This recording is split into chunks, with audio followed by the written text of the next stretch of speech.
guess we'll get started because there's a lot to get through. My name is Marissa. I'm an OT research fellow at the Shepherd Center, which means I get to do both research and clinical work, which is pretty awesome because I get to kind of see both sides of the coin, and also kind of see like where people are like, where clinicians need more help with research stuff, and where researchers need more help with clinical stuff. So I have a pretty cool job. All that to say that I read a lot of literature and I read a lot about effect size, and it's pretty confusing sometimes. So I found this article, and I actually did it as a journal club for our lab, and like we had a great discussion. Even like the PhDs were like, "Oh, this is interesting. I'm learning new stuff." So everyone has more to learn about statistics, including me. So ask questions, jump in whenever you want to. Okay, so. I'm just going to do a little overview. We're going to talk about the difference between effect size and statistical significance because that's not always apparent. I'm going to give you an overview of t-tests and ANOVAs because that's the type of effect size that this paper talks about. We're going to do a really brief overview between within subject design. Then we're going to talk about COHEN'S D, get a little example of that, and then we're going to talk about the R family of effect sizes. So you hear a lot in statistics about statistical significance and also effect size. So this is about effect size, which basically talks about the practical meaning of what was found. And so effect size generally takes the measure of the variance. So usually that's standard deviation, but there's a lot of different ways to measure like how spread out the data is. It takes that into account when it compares the difference between the mean of the data. Oftentimes it's a D value. That's the most common thing that you'll see. And it tells the reader like the likelihood that the phenomenon that was studied, what the researchers found, is going to have a practical application outside of the research lab. So this is super helpful for clinicians when we're kind of thinking about like, okay, so there's a difference between, a group that did this stretching protocol after, a shoulder surgery than a group that didn't do stretching, but how big is that difference and how likely is it going to impact our patients? And then statistical significance really just talks about the statistical meaning of what was found. So it's expressed as the result of the main statistical test that was used to analyze the data. So when we're talking t-tests and ANOVAs, that's a t-value or an f-value in conjunction with the p-value. And that's where you always hear p is less than 0.05 is significant. That basically means the likelihood that the statistical result obtained occurred due to chance. So if p is less than 0.05, there's less than a 5% chance that the result that you got occurred due to, some sort of like freak accident. Any questions about that general overview? No, I can't see anyone, so I'm assuming you guys are all shaking your heads. But when we're talking about effect size, that's not all.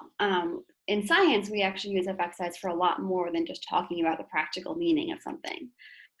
So when scientists use effect size, they can use it for two things. The first thing is power analyses. So that helps scientists determine the target number of participants in a research study.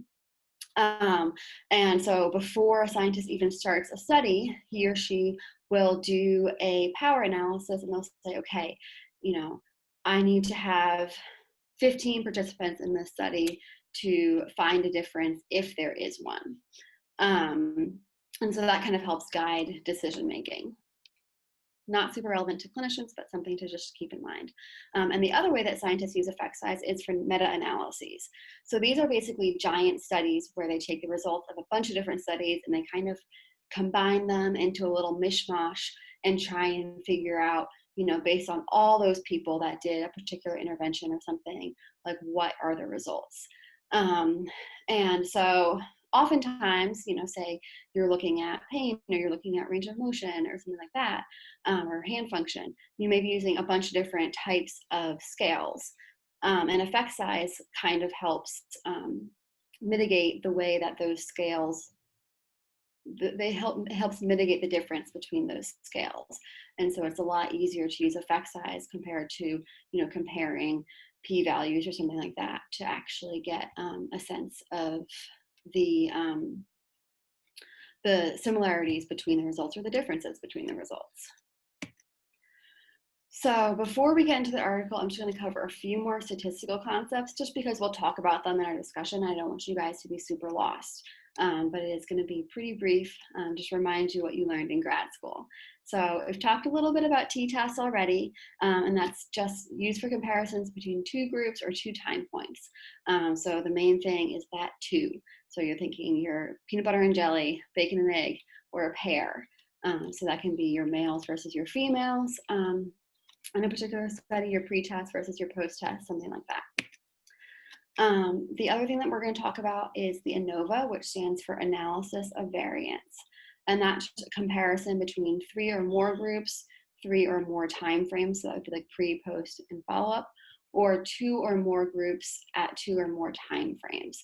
So that would be like your intervention and your control group at pre and post. So really just think of it as being a bunch of comparisons. The other types of study design that we'll talk about is between subjects design and within subjects design. So between subject design is 2 completely different groups. That's also called independent groups design, you'll hear that. And within subject design is the same group at different time points. Any questions about basic stats study design before we move forward? No, but thank you. Okay.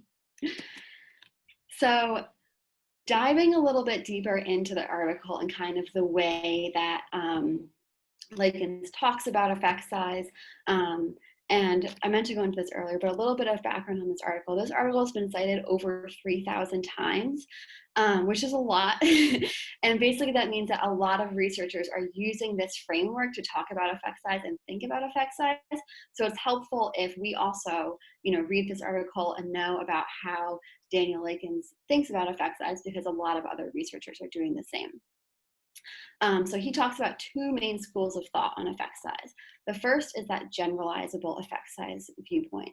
And that's people who think that effect size is best for comparing results between studies. So that's the meta-analyses that we were talking about. And so he thinks, or this viewpoint thinks, that effect size calculations should be done similarly regardless of the design of the study. So a lot of effect size calculations will take into account whether it was a within subject design or between subject design. Because if you think about it, a within subject design, you have the same people at time point 1 and time point 2. So the variance in those data points is going to be a lot smaller because you have the same people. If you have between subject design, you have so many more people with so many more different backgrounds. So there's just a much more diverse group of people. And so the variance is going to be much bigger. Which means that the effect size is going to be smaller. So oftentimes within subject design, when you're comparing the effect size of a within subject design to the effect size of a between subject design, it's a lot bigger, even if the actual impact of the intervention wasn't necessarily bigger. On the other side of the coin, there are people who take the statistical significance viewpoint. So these people just say, you know what, you're doing your study, you've done all your statistical tests, you found your p-value, and now effect size is just another piece of the puzzle to give you more support to the conclusions you're drawing. So if you chose to do a within subject design because you know it's more powerful, you know it's going to get you a bigger effect, you should take that into account when you're doing your effect size, because you have less variance in that sample. And so those people really take that perspective that you should change what type of effect size calculation you do based on your study design. So the big question is, who is right? And as is the answer to most things in life, it is neither and both. So when we're thinking of us as clinicians, we use both meta-analyses and experimental studies to decide what we're going to do with our patients, with our students, with our clients. And so we use meta-analyses because that's a good way to get a lot of information from a lot of different places, a lot of different study designs a diverse group of people and see how that intervention impacts all of those people. And so when you're looking at a meta-analysis, it's important to know, okay, like, this study had a really big effect and it was a within subject design, so I would expect to see that. Oh, but this study over here, that was a between subject design and it also had a really big effect. So that may like impact the way you look at the different results within a meta-analysis. But we also look at experimental studies. So a lot of stuff in OT, there isn't a ton of research on it because, we're busy out working with clients instead of in the research lab. And so sometimes we're really relying on like single experimental studies to support our clinical decision making. And so when you're reading those experimental studies, it's important to kind of, dig a little deeper, see what kind of effect size calculation was used, and take into account the experimental design and make sure that that really is the appropriate effect size calculation. So when we talk about effect size, there are two main families, D and R. So D is commonly referred to as Cohen's d. It takes the difference between the means and then divides it by the standard deviations to get a standardized mean difference. And we'll talk more about what that means specifically. And then the R family is also called eta squared. So this is where it gets a little confusing because we think of R as being a correlation coefficient, but it also can refer to eta squared. So that's why Lakens wrote this article to kind of like lay everything out and kind of get everyone on the same page in terms of like what kind of language they're using. And basically the R family looks at that strength of association between the two groups and kind of talks about how much of the variance like between pre and post or between the two groups is explained by group membership compared to other factors. So does everyone know what I mean when I talk about standard deviation? Say something if you don't. Basic. Okay, so I have a quick diagram about standard deviation, but basically like one standard deviation is 34% of the sample, so like between these two lines. And so like between the 1 and the -1 is 68% of the results are in within the one standard deviation, positive and negative, in like data that's normally distributed. So that means that it's this nice bell curve. So now we're going to dive into Cohen's d. So you see Cohen's d and it's just reported as Cohen's d, so you think it's just one thing, but it actually can be calculated a bunch of different ways depending on the research design. So Lakens recommends using subscripts to kind of differentiate these different types of Cohen's d, and he outlines 5 in total, but we're really only going to focus on 2. But it's just, I wanted to make sure I was thorough. So using Cohen's d, there's a couple of pros. First of all, it can compare the results even if the measurement scales are different. So, if you're using a 7-point Likert scale versus a 5-point Likert scale, because it takes the standard deviations into account, it can kind of mitigate that difference. It's also the most recognizable effect size metric and the most frequently used. So, that's not something to be overlooked for sure, especially when, you're looking at meta-analyses. If all the studies are using Cohen's d, that's super helpful because then you can really compare between studies, like which one had a bigger effect and stuff like that. And Cohen's d compared to R has a better adjustment for small sample sizes. So that's if you have a sample under 20 people, Cohen's d has a really good way to kind of mathematically mitigate that. And we'll go more into that later. So the way that Lakens talks about calculating Cohen's d for independent groups, so this is our between subject design, there are 2 different ways, and instead of using the subscripts, I put them in parentheses just because it's easier to see. I don't want things to be too small. There's the dpop and the ds. So dpop is used when the population is known. This almost never happens. We don't know everyone who's had a hip replacement. We don't know everyone who's ever had a spinal cord injury, anything like that. So it is very infrequently used, especially because most of the studies we want to generalize to other people. So we're going to focus on DS, which calculates the effect size based on the degrees of freedom in the sample. That's usually n-1, but it's often reported. When you're looking at the t-test, it'll be in parentheses when it says t parentheses whatever equals and then the t-value. And this is, the population is unknown, so you're going to use the degrees of freedom. So Cohen's DS is special for a couple of other reasons. It can actually be calculated using the t-value, which is really cool because then, even if someone doesn't report their D values in their study, you can calculate it yourself using the t-value and the equation that Lakens provides. It also can be converted to the R value, which is super helpful for comparing results across studies that don't necessarily use the same effect size.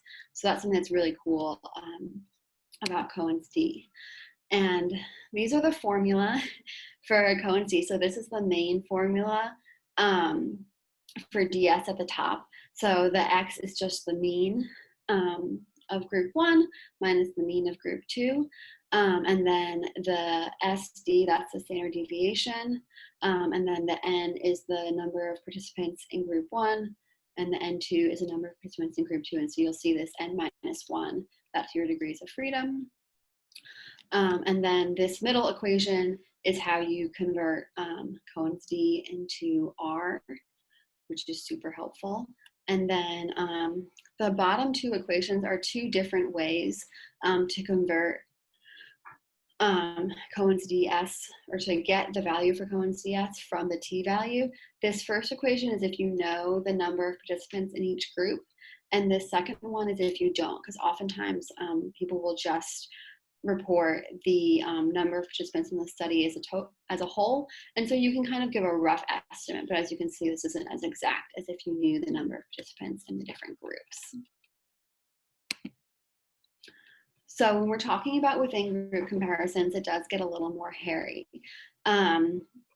So the first way that he gives to calculate within group comparisons is DZ. And basically, instead of using the means of the two groups, he talks about the mean difference between the two groups. And a Z value is mathematical shorthand most often for a difference between two values. So whenever you see a Z in an equation, that'll kind of key you in to say, oh, like we're going to be talking about a difference value here.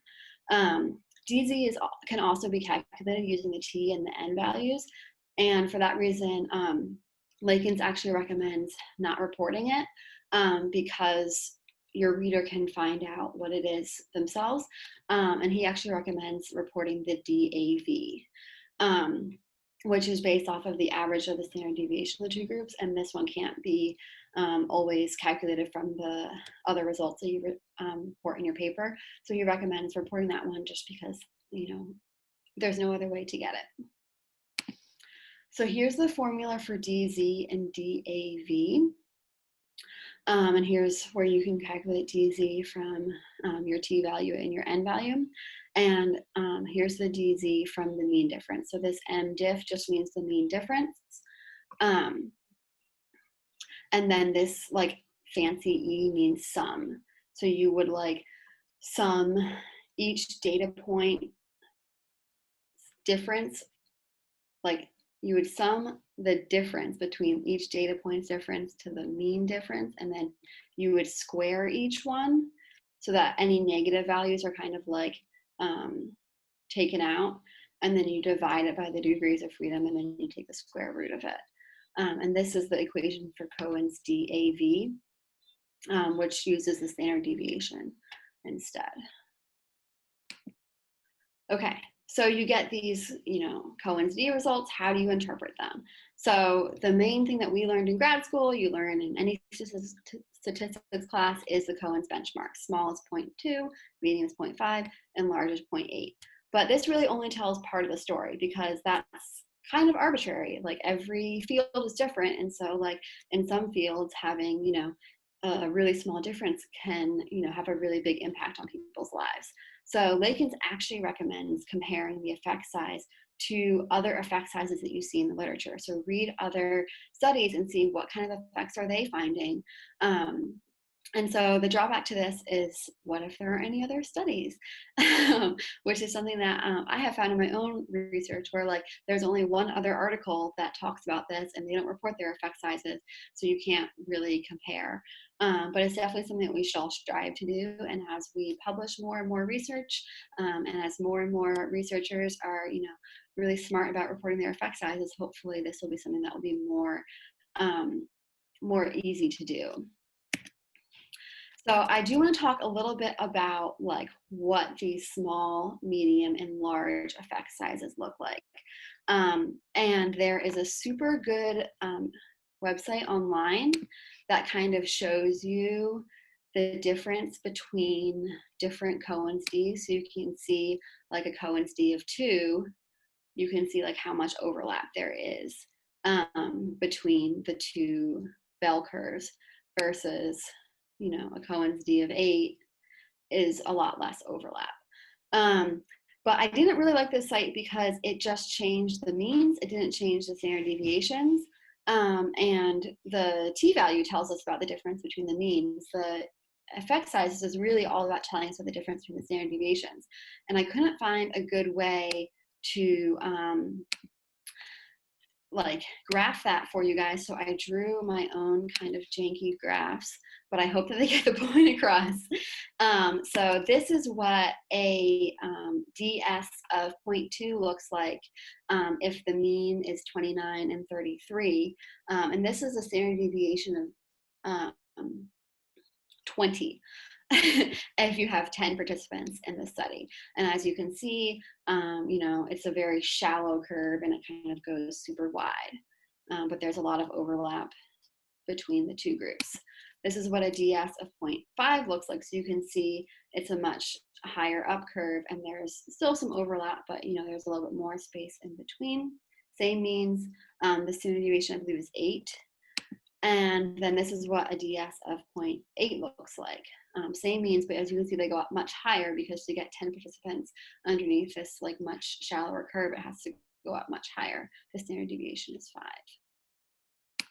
So that was kind of, we're gonna skip over this just because I wanna have enough time to go over the R family, but this is a super, it was an interesting thing that he talked about, but I haven't seen it in the literature, and so I don't think it's super relevant to consuming literature. I think if you're thinking about writing something, this is definitely something to include, but it doesn't help you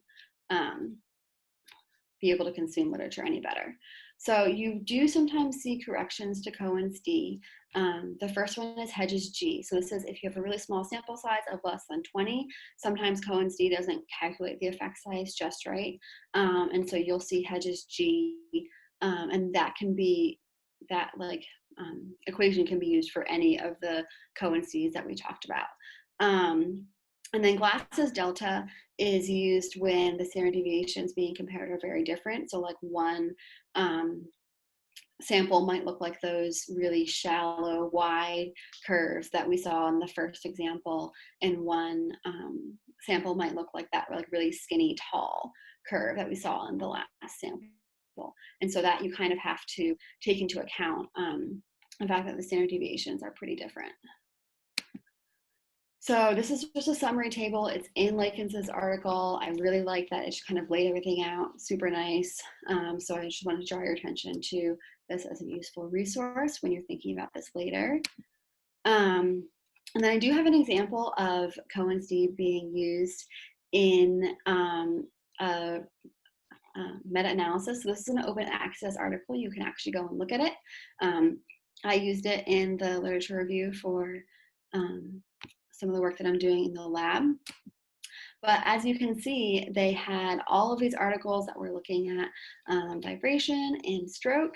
And this article I actually also used for my work, and it did not report Cohen's D, but the people who did this meta-analysis were able to calculate it based on the values that these authors gave in their article. So I thought that was super cool that they were able to bring their effect size into their meta-analysis, and then these authors did report their effect sizes in the original article. And as you can see, these effect sizes are pretty comparable. between these two studies. So that really helps you to say, okay, like, you know, a lot of people are finding similar things with this intervention. You know, there's kind of like a moderate effect of vibration on spasticity after stroke, because they looked at the modified Ashworth scale, which is a measure of spasticity. So that was a really cool way to kind of just like see it happen in the wild. Any questions about Cohen's D? No, not now. Nothing so far. Just doing such a great job explaining it, or you guys are all asleep. I don't know. You're doing a great job explaining. Thank you. All right, so our next family is the R, like a pirate. So I got a small graphic for you. Family of effect size.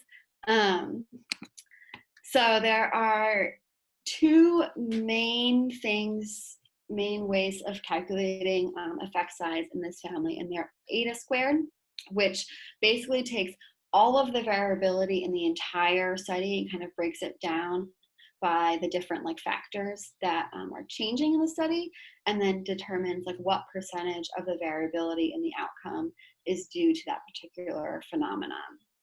So this is like if you're, you know, looking at two different groups after shoulder surgery, and one of them gets stretching and one of them doesn't get stretching after surgery, and you're looking at them before and after, you know, 3 weeks of recovery, you say, okay, like what amount of the variability in their range of motion is due to them being part of the, you know, stretching protocol, and what amount is due to time or something like that.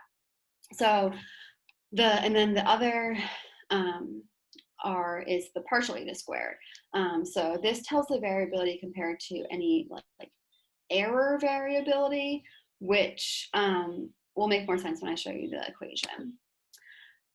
So this is eta squared. So it's the sum of squares of the effect divided by the total sum of squares. And the reason why this isn't used that much in the literature is because you can't compare this between studies. Like no one else has the same amount of total variability that you do. So it like it's hard to kind of like compare it between studies. So that's why we've kind of shifted to partial eta squared. And so this takes the sum of squares of the effect and it divides it by the sum of squares of the effect and the sum of squares of the error. And the sum of squares is just this equation. And it's basically a way of taking like the difference of each individual score. So, you know, your goniometer range of motion score minus the mean goniometer score of the group, and then it squares it just so that we don't have any like impact of the negatives. If you've ever had to do this manually, it really stinks. But does that make sense? Sorry, I'm trying to go fast because we don't have much time left, but I know this one's a little bit more. Okay. It does make sense, yeah. Okay, cool. So for eta squared and partial eta squared, how do you interpret? Cohen does have benchmarks for eta squared, and they are small, medium, and large, but this is not an appropriate way to interpret partial eta squared. And really in Lakens' article, his only recommendation is to compare the effect size to other effect sizes seen in the literature, which can kind of put you up a creek if there aren't other studies that use partial eta squared. But pretty much every study, or many studies that use ANOVAs, will use the partial eta squared because that is what SPSS spits out automatically if you ask it for measures of effect size. And so often people will put that in. And that kind of aids like all of us speaking the same language statistically. So again, there are corrections for both eta squared and partial eta squared, and that's omega squared or partial omega squared, and that's used for small sample sizes like less than 20. But Lakens kind of, it sounds like he's like, it's not that effective, and it's not always super helpful. And so based on what he was saying, I took away from it that eta squared and partial eta squared is really your best bet. He also talks about generalized eta, which it's really complicated to calculate it. And he actually in his article provides a spreadsheet where you can input all of your data and it'll calculate generalized ADA for you. And he doesn't really go into the details of how it's calculated, but he says that it's more effective for generalizing across studies. So if you are interested in generalized ADA and looking at that spreadsheet, I'm happy to pass that along to you. But he does not go into very much detail about how it's calculated. Any questions about ADA squared? Kind of ran through that fast. So Marissa, you said partial ADA square is the best to use. Is it? Yeah. I'm just trying to make sure I'm keeping things straight. Okay. Yes, because the ADA squared is just specific to your study. Okay. Versus the partial ADA squared is just like the variability of that resulted from the phenomenon that you're studying, so like the stretching intervention and the error variability. Okay. And like that's more likely to be kind of a consistent metric across okay. studies. Okay, thank you. So this is my contact information. If you have any questions, want to talk more stats, want to talk more about t-tests and ANOVAs, because I didn't go into very much depth about that. I'm happy to talk more stats. And then these are my references. Rebecca, it looks like I saw in the chat you posted some other really good resources. Do you want to like kind of briefly go over those, or if anybody has questions for Marissa? I do, like applied research. What I mean, it's so variable because of the individual differences thing and that. So what do you recommend is the like, okay, let me just take an example, like weighted vests, and you've got different children, different ages maybe, and I know, you know, you're trying to get maybe a range, like, okay, toddlers would be in one group and elementary school kids would be in another, and adolescents would be in another. So what would you be saying is the best way to set a study like that up, where you can make sense of just say a study between a couple of clinics and those groups, just as an example? I think that that's one of the biggest challenges facing like translational research today. And I think one of the best ways, and the issue with this is that you need a big enough sample size to be able to do this, but one of the best ways to try and mitigate that is to take as many like assessments as are feasible. And obviously with little ones, it's a lot harder than with adult participants, but what we do in our lab, because spinal cord injury is similar to that, it's so variable. Right. But if we take enough assessments, we're actually able to stratify people. So we're able to stratify people into like high spasticity and low spasticity. Or if you're talking about your little ones, you could use, and it's been so long since I worked in sensory integration, but like whatever, you know, your assessments that talk about like the different types of, you know, whether you're a seeker or you're all that kind of stuff. And then you could like just play with that data and see like, you know, is it like all of the seekers that are responding to this particular condition, or is it all the people who like, you know, hit this threshold of having like a specific amount of like, you know, sensory, you know, deficits or something like that. So I think it's really trying to find that like, what things work for what subset of kids, because no two kids are the same, but you can say like, oh, I know this kid has like, you know, these 3 characteristics, and this intervention is often helpful for those like constellation of characteristics. Does that make sense? It does. And yeah, it'd be interesting to I know everybody's busy, but it'd be interesting to, I don't know, through the research group or something where we could talk about, and we all have our methodologists at our universities and things. So that's a good, I've always just gone, well, that's not, I can't do that because there's so many differences, but I like this, what you're saying, because there are ways, and like, so that gives me a better idea of like, oh, okay, it's doable. Okay. Yeah. This is Anita. Sorry for the lateness, but thank you for doing what you're doing. Is there like a simple guide regarding research and statistics? Because I haven't done statistics for a long time. So is there like a dummy guide that you highly recommend for this? Because that's a good question. Um, I'm with Anita. Yes. yeah, Something. there are some good resources, but they're all paid.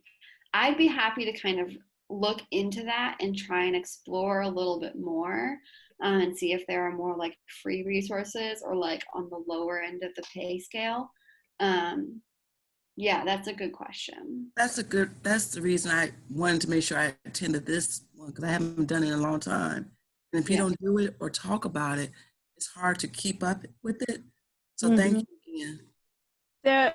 The couple of the resources that I posted in the chat, this is Rebecca, by the way, the Rice Virtual Learning Lab, the first two links are from the Rice Virtual Learning Lab. One is like their main page, and the second one is specifically breaking down their link to effect size.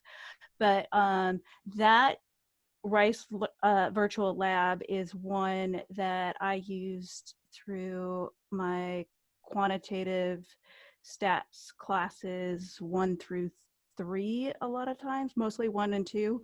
And it does break down the stats really nicely. It gives you some really clear examples, links for other calculators, and it's free. The other link is through Brown University's Public Health Department. They have software that is also free. I'm all about free. Abstractor, which allows you to track your literature reviews and that sort of thing. Hey, Rebecca, we have less than a minute. I just didn't want to abruptly cut you off, but I'll post all of these resources on the Journal Club page for this month in case we get cut off.